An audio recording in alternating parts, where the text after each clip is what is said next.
All right, this is Mr. Liao, and I'm going to show you how to do some standard deviation and finding the mean using the Casio fx-300ES Plus. So the first thing you're going to need to go is change the mode into stat mode. So press mode and then press 2 for stat.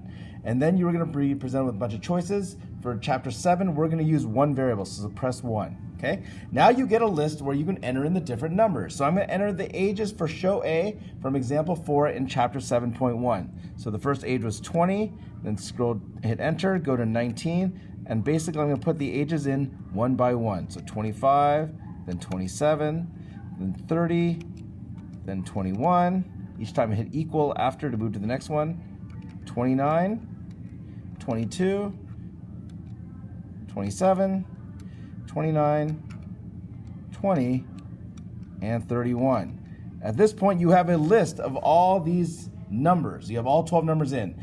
To find the stats, you need to hit all clear to clear the screen. Now press shift and then stat, which is 1, and it will ask you for different things. The one you want is, well, I'll just show you sum. Sum is the sum of all the numbers added together. So number 2 is the sum of all the x values. So if you press sum of x, that tells you all the ages added up to 300, which is what we saw in class. Go back to shift 1, now go to var. You will see these different options. N refers to how many values there are.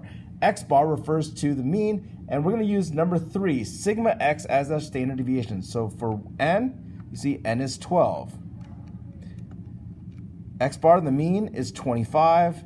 And the standard deviation, go to var and then select number 3. You can see the standard deviation is 4.203, which is what we got in class. Going to min-max, you can find the 5-number summary. So you can find the minimum, first quartile, which is number 3, third quartile, which is number 5, the maximum value, and the median. So if you want to see the median, press 4, and it'll tell you the median is 26. If you want the third quartile, press 5. You can see the third quartile is 29. To exit stats, go back to shift or go to mode and select back to comp, and that'll clear your stat list.